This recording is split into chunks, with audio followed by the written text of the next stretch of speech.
افق سے ستارے کا غائب ہونا، یعنی آپ سیدھے الفاظ میں کہہ سکتے ہیں فجر کا طلوع ہونا۔ اللہ تعالیٰ نے یہاں پر قسم کے انداز میں قسم کھاتے ہوئے، اس کا سیدھا سادہ ترجمہ ہے وَالنَّجْمِ إِذَا هَوَى، اور ستارے کی قسم جبکہ وہ ڈوب رہا ہو، زوال پذیر ہو، غروب ہو رہا ہو، یہ اس کا سیدھا ترجمہ ہے۔ لیکن میں نے ترجمہ کیا اور ستارہ گواہ ہے جبکہ وہ ڈوب رہا ہے، کیونکہ میں بار بار کہتا رہتا ہوں اور اتنی بار میں کہہ چکا ہوں کہ میں سمجھتا ہوں شاید یہ بات اب ذہنوں میں اچھی طرح راسخ ہو گئی ہوگی، یاد ہو گئی ہوگی کہ قسم جب کبھی کھائی جاتی ہے قرآن مجید میں، اللہ تعالیٰ جب اپنی مخلوق کی قسم کھاتا ہے تو اللہ تعالیٰ اس چیز کو بطور ایویڈنس پیش کرتا ہے، پروف، گواہی کے طور پر۔ کیوں یہ مفہوم کیوں پیدا ہوا؟ دیکھیے ہم جب قسم کھاتے ہیں نا، تو ہم جب قسم کھاتے ہیں تو اس کا مفہوم یہ ہوتا ہے کہ جس کی میں قسم کھا رہا ہوں وہ میری سچائی کی گواہی دے رہا ہے، اسی لیے غیر اللہ کی قسم جائز نہیں ہے، صرف اللہ کی آپ قسم کھا سکتے ہیں کیونکہ اللہ گواہی دے سکتا ہے نا، وہ حاضر و ناظر ہے، غیر اللہ تھوڑی موجود ہے جو آ کے آپ کی گواہی دے سکے۔ لہذا اسلام میں اللہ کی قسم جائز ہے، غیر اللہ کی قسم جائز نہیں ہے۔ یہاں تک کہ کعبے کی قسم یہ بھی نہیں کہنا چاہیے، صحیح نہیں ہے، شریعت میں اس کو بھی پسند نہیں کیا گیا۔ کعبہ حاضر و ناظر نہیں، وہ ایک مقدس ترین مقام ہے، لیکن لازمی بات ہے وہ آ کر آپ کی سچائی کی گواہی دے گا۔ سچائی کی گواہی تو بس اللہ تعالیٰ دے سکتا ہے، وہ دیکھ رہا ہے۔ لہذا ہم کھا سکتے ہیں قسم تو بس اللہ کی، وہ اللہ ہی کہہ سکتے ہیں، اللہ کی قسم میں سچ کہہ رہا ہوں۔ خیر وہ ایک دوسرا مسئلہ ہے، میں یہاں گفتگو کر رہا تھا کہ جب ہم قسم کھاتے ہیں تو اس کے پیچھے جو کانسیپٹ ہوتا ہے، جو تصور ہوتا ہے کہ جس کی میں قسم کھا رہا ہوں وہ چیز میری گواہ ہے، میرے حق میں گواہ ہے۔ اب اللہ تعالیٰ جب اپنی مخلوق کی قسم کھاتا ہے تو اللہ تعالیٰ وہ ساری چیزوں کو بطور گواہی پیش کرتا ہے۔ لہذا والعصر زمانے کی گواہی ہے، والشمس سورج کی گواہی ہے، والضحیٰ چاشت کے وقت کی گواہی ہے، والتین والزیتون انجیر کی گواہی ہے، زیتون کی گواہی ہے۔ اپنے اپنے موقع پہ اس کی وضاحت آئے گی کہ وہ کس چیز پر گواہی ہیں، ان کی گواہی کس چیز پر اللہ تعالیٰ دے رہا ہے۔ وہ صورتیں جیسے جیسے آتی جائیں گی آپ کی خدمت میں اس کی وضاحت آئے گی۔ یہاں فرمایا وَالنَّجْمِ إِذَا هَوَى، غروب ہوتا ہوا ستارہ کس چیز پر شاہد ہے، اس بات پر گواہ ہے کہ ستارے کے غروب ہونے کے بعد پھر آفتاب طلوع ہوتا ہے، سورج نکلتا ہے، روشنی ہوتی ہے، دن پھیلتا ہے، اور جب دن پھیل جاتا ہے روشنی ہوتی ہے تو پھر گمراہیوں پر، راستہ بھٹکنے پر، رات کی پریشانیوں پر، سب پر ایک طرح سے قدغن لگ جاتی ہے، ختم ہو جاتی ہیں ساری چیزیں۔ اب اس کے بعد سے اندیشے ختم ہو جاتے ہیں، لوگ اپنے گھروں کے دروازے کھول دیتے ہیں اور رات کے ٹھہرے ہوئے مسافر سفر شروع کر دیتے ہیں، اور زندگی میں ایک تازگی پیدا ہو جاتی ہے، چرند و پرند اپنی غذاؤں کے لیے نکل جاتے ہیں اور ساری دنیا میں ایک ہلچل مچ جاتی ہے۔ لہذا اللہ تعالیٰ ارشاد فرماتا ہے کہ دیکھو جن کے سلسلے میں تم کہہ رہے ہو شاعر، جن کے سلسلے میں تم کہہ رہے ہو کہ یہ جوتوشی گیان کرتے ہیں، جن کے بارے میں تم کہہ رہے ہو کہ یہ خپتی ہو گئے، نعوذ باللہ جنون ان کے اوپر طاری ہو گیا، جن کے بارے میں یہ کہہ رہے ہو کہ یہ ساحر ہے، لوگوں پہ سحر کر رہے ہیں، یہ ساری چیزیں تمہاری جھوٹی ہے، غلط ہے۔ ما ضل صاحبکم وما غوی، یہ جو تمہارے بزرگ ہیں، تمہارے جو ساتھی ہیں جنہوں نے تمہارے درمیان پرورش پائی، نہ وہ غلط راہ پر چلے اور نہ وہ بھٹکے، بلکہ وہ نبی و رسول بن گئے ہیں، اور آفتاب رسالت طلوع ہو گیا، اب روشنی آ چکی ہے، اب ضلالت، گمراہی، بھٹکنا، یہ ساری چیزیں ختم ہو گئی۔ اب تو تم اس روشنی کو قبول کرو، اس کے آگے بڑھو۔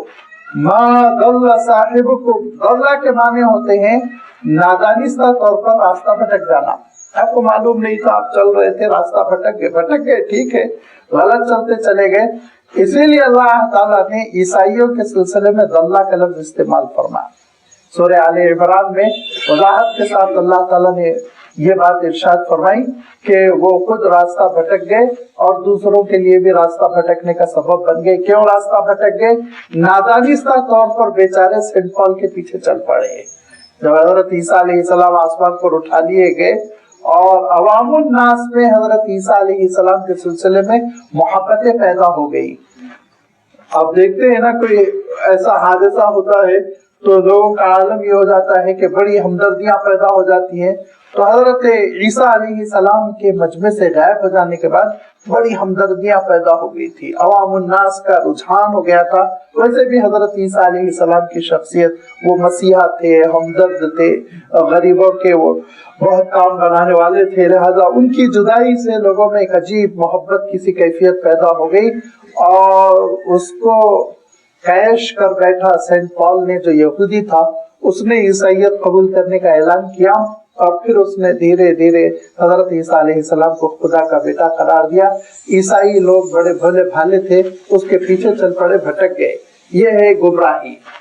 اور فرمایا ما ضل صاحبکم وما غوا. غوا کے معنی ہوتے ہیں دانستہ طور پر غلط راستے پر چلنا. نادانستہ، دانستہ، یہ ذرا اردو کے ٹھیٹ لفظ ہیں. نادانستہ کے معنی ہوتے ہیں غیر شعوری طور پر کوئی کام کرنا بغیر سمجھے. دانستہ کے معنی ہوتے ہیں سمجھ بوجھ کر غلطی کرنا، جانتے بوجھتے غلطی کرنا.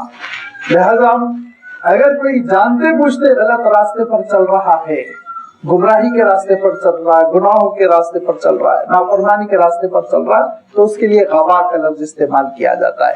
دونوں کی اللہ تعالیٰ نے تردید کر دی. ما ضل صاحبکم، نہ تمہارے ساتھی وہ راستہ بھٹک گئے اور نہ ہی وہ گمراہ ہو گئے، غلط راستے پر چل پڑے جان بوجھ کر، ہرگز نہیں.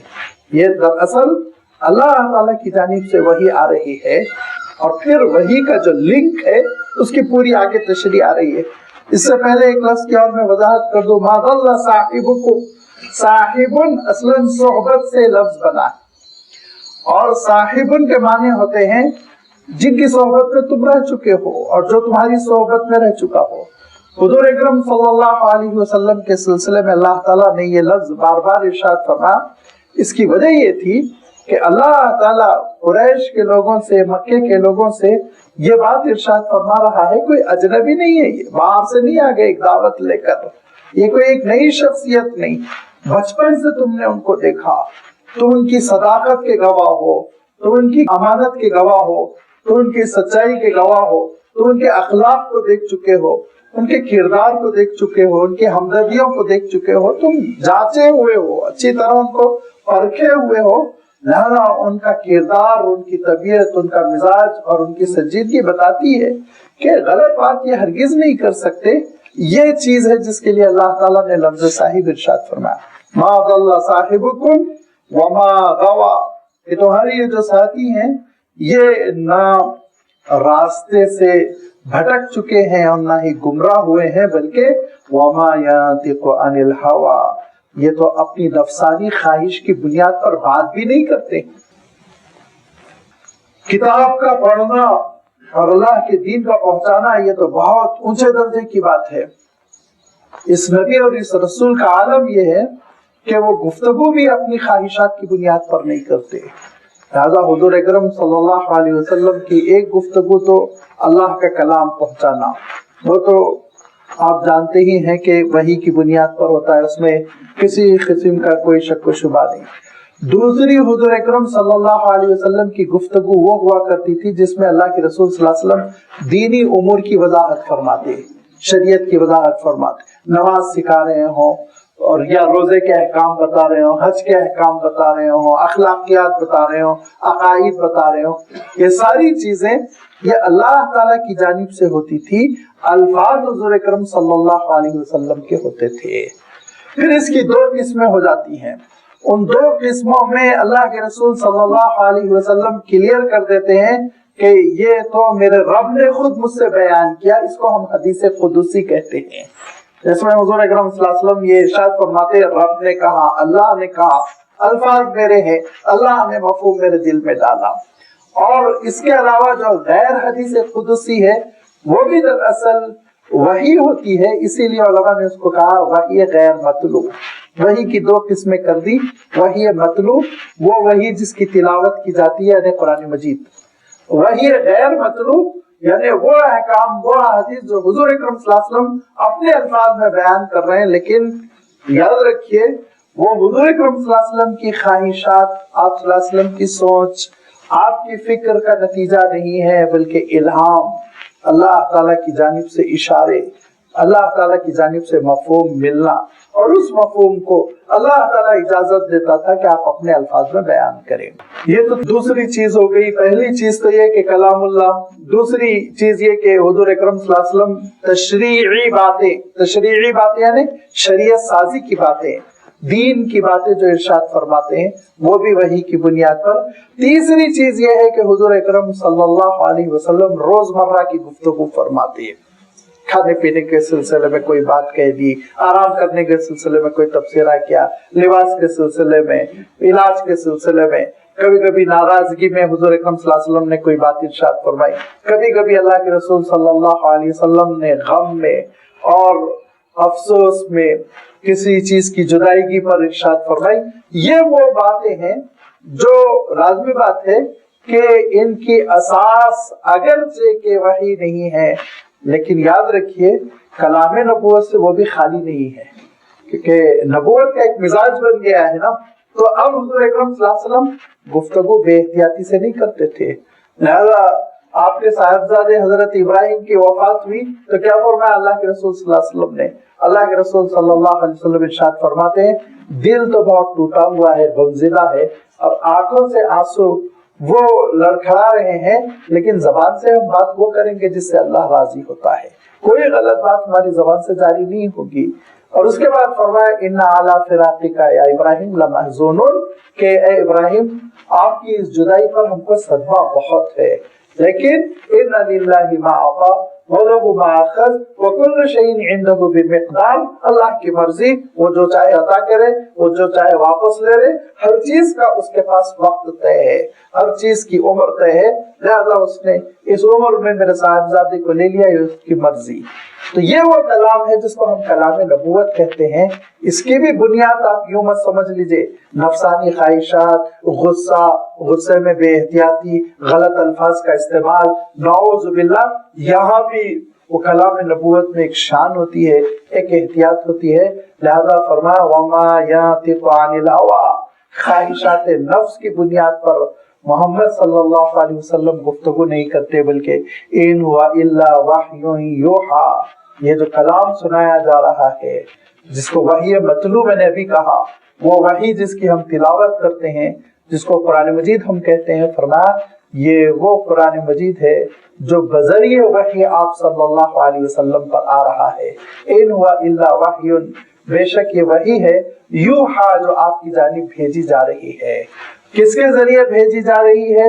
علمہ شدید القویٰ، کہ یہ وحی اللہ کے رسول صلی اللہ علیہ وسلم کو پہنچا رہے ہیں، اور اللہ کے رسول صلی اللہ علیہ وسلم کو وحی کے مطالب سکھا رہے ہیں اور اس کی تعلیم کر رہے ہیں، وہ جو بہت طاقتور ہیں، شدید القویٰ، جن کے قوہ، جن کے اعضاء، جن کے آرگنز بہت شدید ہے، سخت ہے، مضبوط ہے، کمزوری کا کوئی عمل دخل نہیں۔ اس سے مراد حضرت جبرائیل علیہ السلام ہے کہ حضرت جبرائیل علیہ السلام وحی لاتے، وحی کا القاء فرماتے، اور حضرت جبرائیل علیہ السلام کے سلسلے میں اللہ تعالیٰ نے یہ بات وضاحت فرما دی کہ بہت طاقتور ہیں۔ یہ اس لیے اللہ تعالیٰ نے وضاحت فرما دی کہ لوگوں کو غلط فہمی نہ ہو، کوئی جن ٹکر لے لے، کوئی ابلیس شیطان ٹکر لے لے اور آپ کے کام میں رکاوٹ پیدا کر دے، ہرگز نہیں۔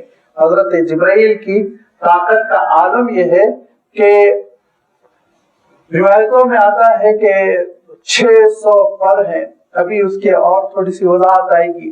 ان 600 پروں میں سے ایک پر کی نوک سے حضرت جبرائیل علیہ السلام نے قوم لوط جو نافرمان بنی جا رہی تھی ان کی بستی کو، صدوم کو اٹھایا، اور اتنا اٹھایا کہ زمین کے آسمان تک پہنچا دیا، اور وہاں سے پھر پلٹا کر دے مارا، صرف پر کے ایک کونے سے۔ تو آپ اس سے اندازہ لگائیے کہ پوری کی پوری آپ کی جو شخصیت ہے، پوری کی پوری آپ کی جو ہستی ہے، وہ کتنی طاقتور ہوگی۔ ذو مرۃ، کبھی کبھی پہلوان تو بہت ہوتا ہے انسان، طاقتور، بہت شاندار، لیکن ذرا عقل اس پیمانے کی نہیں رہتی، بلکہ اکثر پہلوانوں کو دیکھا گیا عقل ان کی کمزور رہتی ہے۔ کوئی پہلوان ہو تو ناراض نہ ہو، مگر عام طور پہ تجربہ ہوا کہ جو جسمانی طور پہ بہت مضبوط ہوتے ہیں عقلی طور پر اتنے مضبوط نہیں ہوتے. یہ غلط فہمی کسی کو پیدا نہ ہو جائے، اسی لیے فرمایا ذو مرتن، جو عقلی طور پر بھی بہت مضبوط ہے، جو کلام اللہ تعالیٰ سے وہ لیتے ہیں اور حضور اکرم صلی اللہ علیہ وسلم تک پہنچاتے ہیں، تو اس میں اپنی ذہانت کی وجہ سے، یا آپ کیا کہیں کہ اپنی عقل کے اس اعلیٰ معیار کی وجہ سے جو اللہ تعالیٰ نے خصوصی طور پر حضرت جبرائیل کو عنایت فرمایا، کوئی غلطی نہیں ہوتی ہے، کسی قسم کی خطا کا امکان نہیں ہے، کوئی ملاوٹ نہیں ہو سکتی. جیسے لیتے ہیں ہو ویسے ہی بعینی ہی ویسے ہی اللہ کے رسول صلی اللہ علیہ وسلم پر پہنچا دیتے ہیں. علمہ شدید القوا ذو مرتن، ذو مرہ کے معنی ہوتے ہیں عقل کے اعتبار سے بھی طاقتور. فاستوى، اور وہ متمکن ہو جاتے ہیں، کنٹرول میں ہوتی ہے ان کی بات. اللہ تعالیٰ نے خود اپنے سلسلے میں ارشاد فرمایا نا کہ الرحمن علی العرش استوى. استوى کے معنی کہ رحمان عرش پر متمکن ہے، کنٹرول میں ہے پوری کائنات. ایسے ہی یہاں حضرت جبرائیل کے سلسلے میں آ رہا ہے فاستوى، کہ وہ ہر چیز قابو میں رکھتے ہوئے متمکن ہو کر کنٹرول کے ساتھ آتے ہیں. اور پھر ہوا یہ کہ حضور اکرم صلی اللہ علیہ وسلم پر پہلی وحی آئی، اقرأ باسم ربک الذی خلق. حضور اکرم صلی اللہ علیہ وسلم کی جو کیفیت ہوئی وہ آپ جانتے ہیں، بخاری شریف کی بہت مشہور حدیث ہے کہ آپ صلی اللہ علیہ وسلم تیزی سے گھر میں آئے، زملونی زملونی فرمایا، اور حضور اکرم صلی اللہ علیہ وسلم نے ساری کیفیت حضرت خدیجۃ الکبریٰ رضی اللہ تعالیٰ عنہ سے بیان کر دی. اور پھر حضور اکرم صلی اللہ علیہ وسلم کو لے کر وہ اپنے پھوپھیزاد بھائی کے پاس گئی جو بڑے کتاب کے تورات اور انجیل کے ماہر تھے. انہوں نے پوری روایت سن کے کہا بے شک یہ وہی فرشتہ ہے جو موسیٰ کے پاس وحی لے کر آتا تھا. لیکن اس کے بعد وحی رک گئی، اور اس وحی کے رکنے کے زمانے کو عربی میں یا سیرت کی اصطلاح میں ایام الفترہ کہتے ہیں. ایام الفترہ، اس زمانے میں حضور اکرم صلی اللہ علیہ وسلم بہت بے چین رہتے تھے. یہ بھی روایتوں میں آتا ہے کہ آپ کی کتنی بے چینی رہتی تھی، یہاں تک کہ حضور اکرم صلی اللہ علیہ وسلم مکہ مکرمہ سے مینا جا رہے تھے اور اجیاد کے علاقے میں اللہ کے رسول صلی اللہ علیہ وسلم پہنچے تھے. اجیاد آج بھی معروف ہے، لہذا وہاں سے اللہ کے رسول صلی اللہ علیہ وسلم گزر رہے تھے کہ اللہ کے رسول صلی اللہ علیہ وسلم نے افق پر ایک نقطہ دیکھا. وَهُوَ بِالْأُفُقِ الْأَعْلَى. افق کس کو کہتے ہیں؟ افق کہتے ہیں کہ آپ نگاہوں کے سامنے جو آسمان دیکھیں گے تو آسمان کی جو لکیر نظر آتی ہے اس کو افق کہتے ہیں، ہاریزن جس کو کہتے ہیں. یہ افق پر حضور اکرم صلی اللہ علیہ وسلم نے ایک نقطہ دیکھا، اور وہ نقطہ دھیرے دھیرے بڑھنے لگا. بڑھتے بڑھتے وہ نقطہ اتنا بڑھ گیا کہ پورے آسمان پر چھا گیا، پورے آسمان پر. جب حضور اکرم صلی اللہ علیہ وسلم نے دیکھا کہ حضرت جبرائیل امین اپنی اصلی شکل میں، جو اصل شکل ہے حضرت جبرائیل کی، اس میں دھیرے دھیرے نمودار ہو رہے ہیں. اور وہ بالافق الاعلی، کہ وہ فرشتہ جو شدید القوا ہے اور جو عقل کے اعتبار سے بھی بہت پختہ ہے، وہ افق اعلیٰ پر ظاہر ہوا. اعلیٰ کے معنی بلند، اور افق کے معنی جیسے کہ میں نے عرض کیا آپ کے نگاہوں کے سامنے جو آسمان کا حصہ ہوتا ہے. اللہ کے رسول صلی اللہ علیہ وسلم کی پشت مغرب کی طرف تھی، چہرہ مشرق کی طرف تھا، اور مشرق میں حضور اکرم صلی اللہ علیہ وسلم نے دیکھا کہ دھیرے دھیرے حضرت جبرائیل امین قریب آتے چلے گئے، ایسے جیسے آسمان پہ چھاتے چلے گئے. اور اس کے بعد سے ثم دنا، اتنے قریب ہوئے فتدلا. تدلا کے معنی ہوتے ہیں کہ ابھی آپ برسات میں دیکھیں گے کہ درخت پر ان کے پتوں پر پانی جمنے کی وجہ سے وہ جھکتے چلے آتے ہیں. یہ جھکنے کی کیفیت کو تدلا کہتے ہیں. کوئی چیز لٹکی ہوئی ہونا، جھکی ہوئی ہونا. تو فرمایا ثم دنا فتدلا، پھر حضرت جبرائیل امین قریب ہوتے چلے گئے اور جھک پڑے. کتنا جھک گئے؟ فَكَانَ قَابَ قَوْسَيْنِ أَوْ أَدْنَىٰ. اتنا جھک گئے کہ 2 تیروں کے درمیان کا فاصلہ رہ گیا. اس کا مفہوم کیا ہے میں بتاتا ہوں. قابہ کے معنی فاصلے کے ہوتے ہیں، مقدار، اور قوسین قوسن تیر کو کہتے ہیں، کمان جو ہوتا ہے تیر کا کمان، اس کمان کو قوس کہتے ہیں، اور قوسین کے معنی دو کمان۔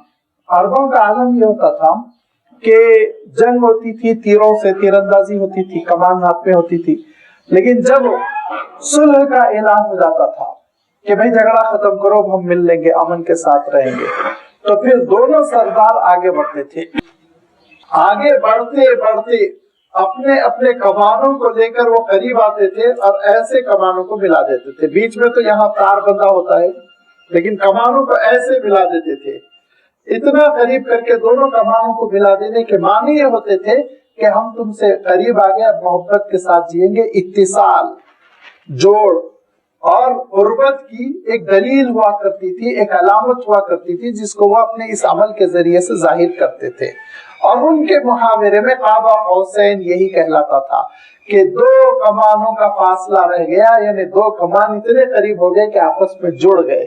اسی محاورے کو اللہ تعالیٰ نے استعمال کیا کہ حضرت جبرائیل قریب آتے چلے گئے، قریب آتے چلے گئے، فتدلی، اور ایسا حضرت جبرائیل کی ہستی حضور اکرم صلی اللہ علیہ وسلم پر جھکنے لگی کہ اتنے قریب ہو گئے، فکان قاب قوسین، جیسے کہ دو کمانوں کا فاصلہ رہ گیا ہو، او ادنا، اور اس سے بھی کہیں قریب، بالکل قریب۔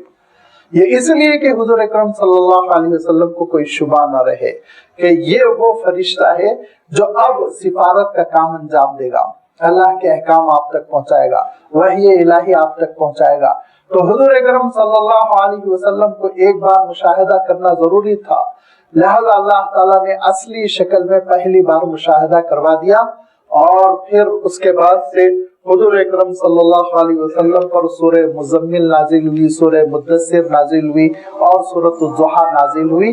یہ وہ صورتیں ہیں جو اس موقع پہ ایک کے بعد دیگر نازل ہوئی، اس میں اختلاف ہے پہلی کون سی نازل ہوئی، بعد میں کون سی نازل ہوئی، مگر بہرحال یہ ابتدائی صورتیں ہیں بالکل شروع کی، جس میں کہ اللہ تعالیٰ نے اپنے رسول سے خطاب کیا، یا ایھا المزمل، اے کملی اوڑھنے والے، اب آپ کھڑے ہو جائیے اور اپنے بدن کو بھی صاف کر لیں، اپنے کپڑوں کو بھی صاف کر لیں، اور رات میں آپ آدھی رات کے لیے اللہ کے دربار میں کھڑے ہو جائیے۔ یا پھر یہ کہ یا ایھا المدثر قم فانذر، کہ اے کملی اوڑھنے والے کھڑے ہو جائیے، اب لوگوں کو دعوت دیجئے۔ اور اسی کے ساتھ ساتھ والضحیٰ واللیل اذا سجی، تاریک رات ختم ہو رہی ہے، رات کی تاریکی کا پردہ چاک ہو رہا ہے، اب آفتاب رسالت بلند ہو رہا ہے، لہذا اب دھیرے دھیرے اب اسلام سامنے آئے گا۔ یہ وحی ہے جو آئی، لہذا فرمایا فَأَوْحَى إِلَىٰ عَبْدِهِ مَا أَوْحَى، تو وحی کیے اللہ تعالیٰ نے اپنے بندے کی جانب وہ وحی جو وہ چاہتا تھا۔ یہ ساری وحی حضور اکرم صلی اللہ علیہ وسلم تک پہنچی۔ مَا كَذَبَ الْفُؤَادُ مَا رَأَىٰ، اور اللہ کے رسول صلی اللہ علیہ وسلم کی نگاہوں نے جو دیکھا تو اس کو دل جھٹلایا بھی نہیں۔ کبھی کبھی کیا ہوتا ہے کہ یہ ہمارا اپنا تجربہ ہوتا ہے کہ ہم کوئی چیز اپنی نگاہوں سے دیکھتے ہیں، لیکن نگاہوں سے دیکھنے کے باوجود دل کو اطمینان نہیں ہوتا۔ ایسا تو نہیں کہ کوئی غلط فہمی ہو گئی ہو، ایسا تو نہیں کہ جھٹکے سے کوئی چیز میں دیکھ لیا ہو، ایسا تو نہیں کہ جو سفید چیز نظر آ رہی تھی وہ کوئی پرندہ ہے اڑ کے چلا گیا ہو۔ بہت مختلف قسم کی غلط فہمیاں ہم کو ہوتی ہیں، اور ہمارا دل جو ہے وہ مطمئن نہیں ہوتا کہ ہم نے جو دیکھا وہ سچ بھی ہے کہ نہیں۔ لیکن فرمایا آپ صلی اللہ علیہ وسلم کے ساتھ یہ معاملہ نہیں ہوا۔ ما کذب الفؤاد، دل نے نہیں جھٹلایا، ما رعا، جو آنکھوں نے دیکھا، دل کو بھی اطمینان تھا، شعور کے ساتھ آپ نے دیکھا، اور اللہ کے رسول صلی اللہ علیہ وسلم نے اطمینان کے ساتھ دیکھا، اور دیکھنے کے بعد حضور اکرم صلی اللہ علیہ وسلم کے دل کو بھی پوری طرح اطمینان ہوا کہ ہاں میں نے دیکھا، جبرائیل امین کو دیکھا۔ لہذا اللہ کے رسول صلی اللہ علیہ وسلم ارشاد فرماتے تھے کہ میں نے حضرت جبرائیل امین کو اصلی شکل میں دیکھا تو میں نے دیکھا ان کے 600 پر ہے۔ آپ صلی اللہ علیہ وسلم ارشاد فرماتے ہیں، اور ارشاد فرما یہ مت سمجھو پر کے معنی یہ ہے کہ پرندوں کے پر جیسے تم دیکھتے ہو، فرما ایک ایک پر کا عالم یہ تھا کہ وہ مشرق سے لے کے مغرب تک چھایا جا رہا تھا، پورا پورا آسمان اس سے چھپا جا رہا تھا۔ ایسی عظیم الشان ہستی حضرت جبرائیل امین کی ہے۔ اب دیکھیے میں نے ابھی عرض کیا تھا نا کہ اللہ تعالیٰ وحی کا پورا لنک بتا رہا ہے کہ پروردگار کی جانب سے کلام لے کر حضرت جبرائیل امین چل پڑے، اتنے طاقتور کوئی شیطانی طاقت بیچ میں مزاحمت نہیں کر سکتی، ڈسٹرب نہیں کر سکتی.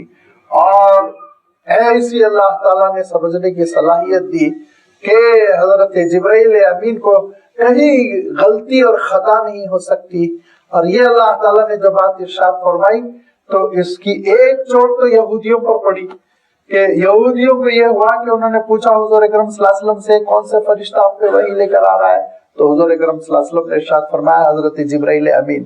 تو کہہ پڑے اچھا جبرائیل وہ تو ہمارے دشمن ہے ہی، وہ ہمیشہ ہی ہمارے سلسلے میں ان کا رویہ غلط رہا. تو اللہ تعالیٰ ارشاد فرماتا ہے من کان عدوا لجبریل، جو جبریل کا دشمن وہ اللہ کا دشمن، جس کے جبریل دشمن اس کے اللہ دشمن. تمہاری لڑائی اللہ سے ہے، حضرت جبرائیل سے نہیں ہے.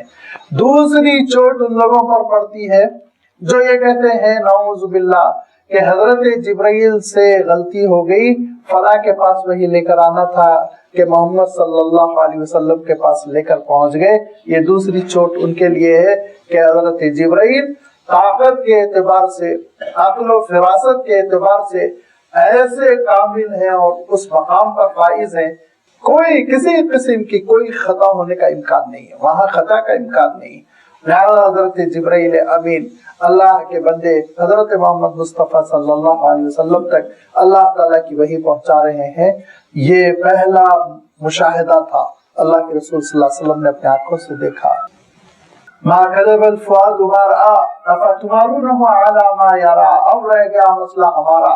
تو ارشاد فرمایا اے انسانوں کیا تم کو شک و شبہ ہے کہ انہوں نے جو کچھ دیکھا اس کے سلسلے میں ذرا تردد ہے؟ تو ایک بات کان کھول کر سن لو، یہ ایک مرتبہ نہیں ہوا، 2 مرتبہ ہوا ہے. لہذا دوسری مرتبہ حضور اکرم صلی اللہ علیہ وسلم نے پھر جبرائیل کو دیکھا. یہ دوسری مرتبہ کب؟ وَلَقَدْ رَآهُ نَزْلَةً أُخْرَى. دوسری مرتبہ بھی جبرائیل امین کو نزول کرتے ہوئے اللہ کے رسول صلی اللہ علیہ وسلم نے مشاہدہ فرمایا، دیکھا. اور یہ دوسری مرتبہ اس وقت ہوا جبکہ حضور اکرم صلی اللہ علیہ وسلم سفر اسراء اور معراج پر تشریف لے گئے تھے. اور پھر جب حضور اکرم صلی اللہ علیہ وسلم مختلف آسمانوں سے گزرے اور آسمانوں سے گزرنے کے بعد مختلف نبیوں سے ملاقات ہوتی چلی گئی، یہاں تک کہ حضور اکرم صلی اللہ علیہ وسلم جب 7ویں آسمان کو پار کر گئے تو ایک خاص مقام آیا. اس مقام کا نام ہے عند سدرۃ المنتہی. سدرہ کہتے ہیں بیری کے درخت کو، بیر جو لگتے ہیں اس کے درخت کو سدرتن کہتے ہیں. المنتہی کہتے ہیں اس چیز کو جہاں انتہا ہو جاتی ہے، جہاں کسی بھی چیز کی انتہا ہو جاتی ہے. یہ تو اس کا لفظی ترجمہ ہے کہ اور دوبارہ نازل ہوتا ہوا حضرت جبرائیل کو دیکھا سدرۃ المنتہی کے پاس. سدرہ کیا ہے اور منتہی کیا ہے؟ منتہی کے بارے میں کہا گیا کہ وہ مقام کو کہتے ہیں جہاں فرشتوں کی بھی انتہا ہو جاتی ہے، اس کے آگے اب فرشتے بھی نہیں جا سکتے. اور منتہی کی تشریح یہ بھی کی گئی جہاں سائنس کی، انسان کی اور انسان کی عقل کی، انسان کی سوچ کی پہنچ ختم ہو جاتی ہے، اس کے آگے نہیں جا سکتی. اس کو کہا گیا کہ جو ہماری دنیا ہے، اس ہماری دنیا کو ہم عالم ناسوت کہتے ہیں. عالم ناسوت یعنی مخلوق کی دنیا، جو کریشن ہے، یہ عالم ناسوت ہے. اور یہ ختم ہو جانے کے بعد جو دوسری دنیا شروع ہوتی ہے وہ عالم لاہوت ہے. وہ عالم لاہوت میں ہم نہیں جا سکتے، وہاں نہ ہماری سائنس جا سکتی ہے، وہاں نہ ہماری عقل داخل ہو سکتی ہے. وہ ایک دوسرا عالم ہے. اور اس کے بعد پھر انشاءاللہ قیامت کے بعد شاید مرنے کے بعد روحیں وغیرہ وہاں سفر کریں گی، لیکن اس دنیا میں عالم لاہوت کا کوئی سفر نہیں کر سکتا. لہذا عالم ناسوت کی جو انتہا ہے، مخلوق کی دنیا کی جو انتہا ہے، یونیورس جہاں جا کے ختم ہو جاتے ہیں اور وہاں سے پھر عالم لاہوت شروع ہوتا ہے.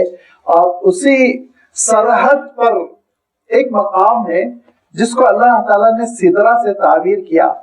اور سدرہ جس کی تشریح حضور اکرم صلی اللہ علیہ وسلم کرتے ہوئے ارشاد فرماتے ہیں ایک ایسا درخت جیسا تھا، نور کا ارشاد فرمایا، ایک نور کا، روشنی کا ایسا درخت تھا جس پر جیسے سونے کے پروانے گر رہے ہوں.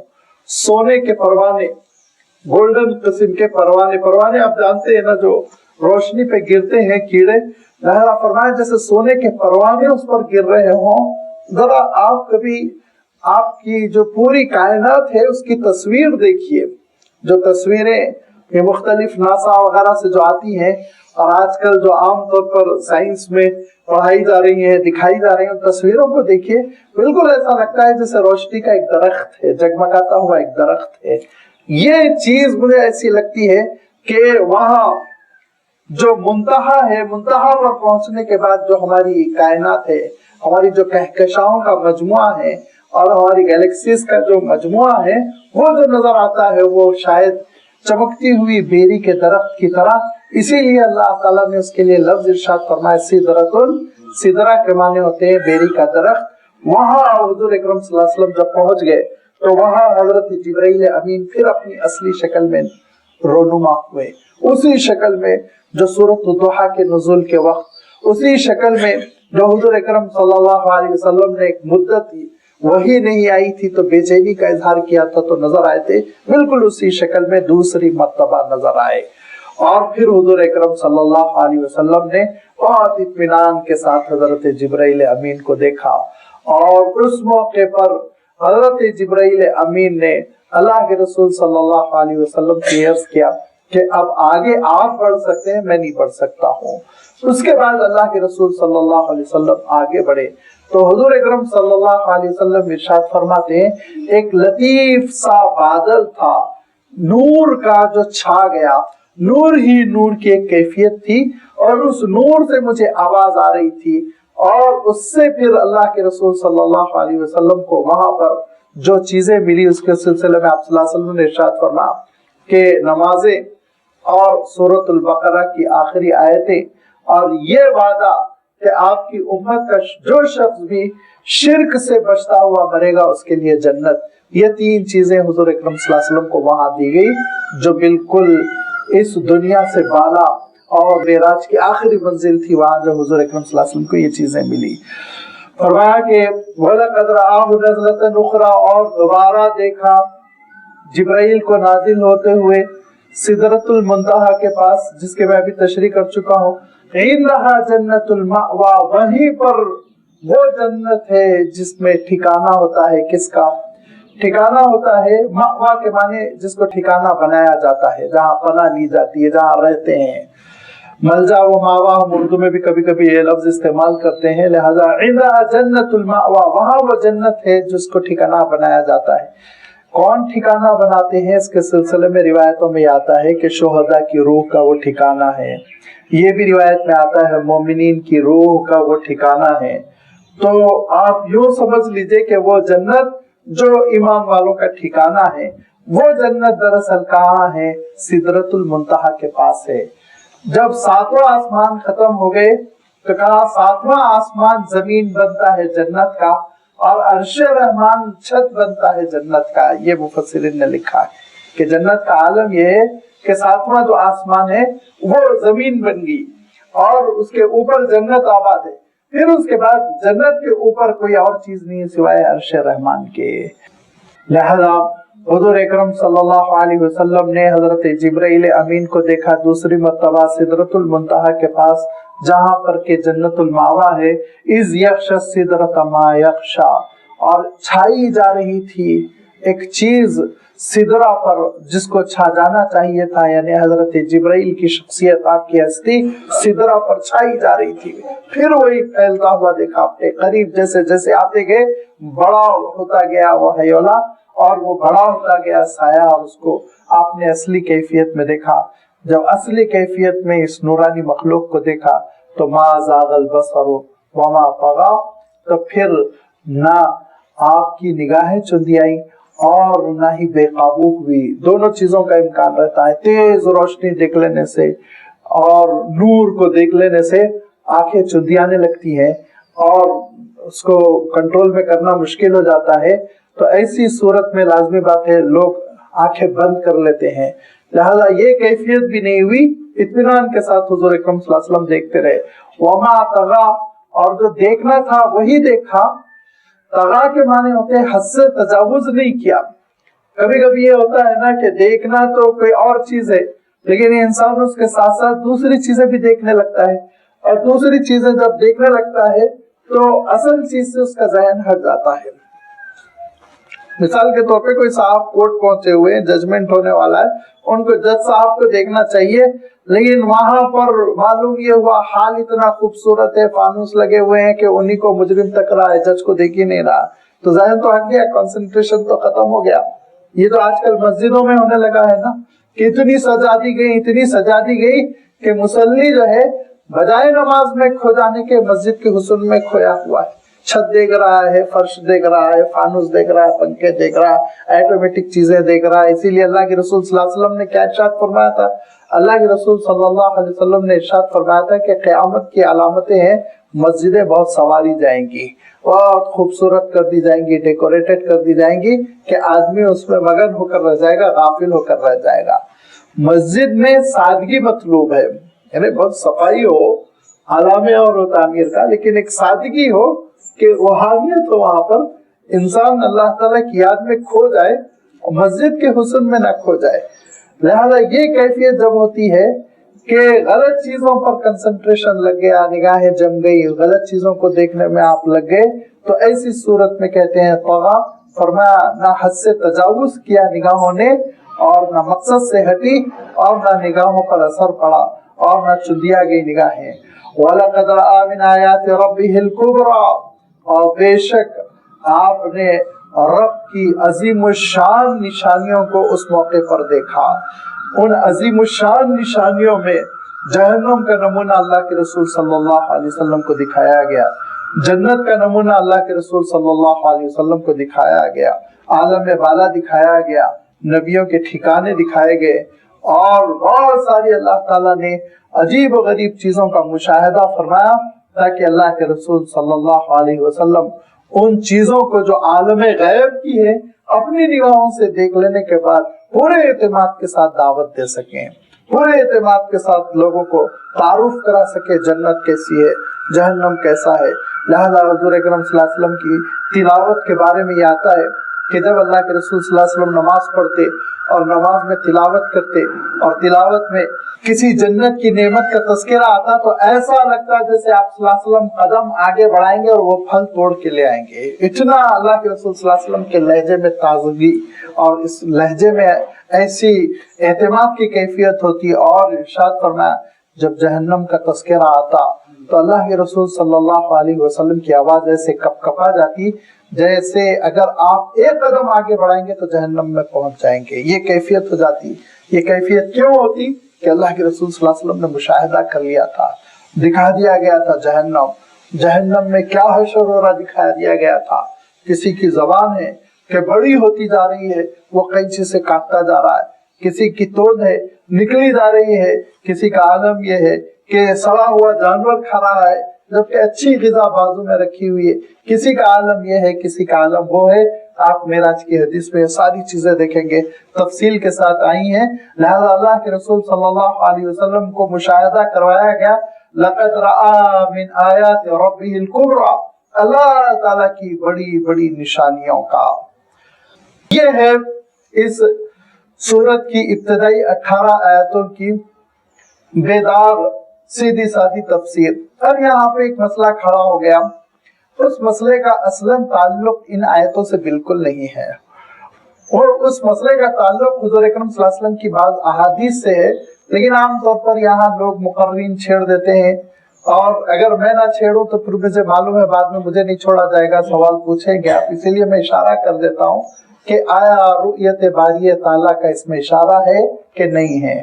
معراج کے موقع پر اللہ تعالیٰ نے حضور اکرم صلی اللہ علیہ وسلم کو اپنی تجلی دکھا دی، جس کو اصطلاح میں کہتے ہیں رؤیت باری تعالیٰ۔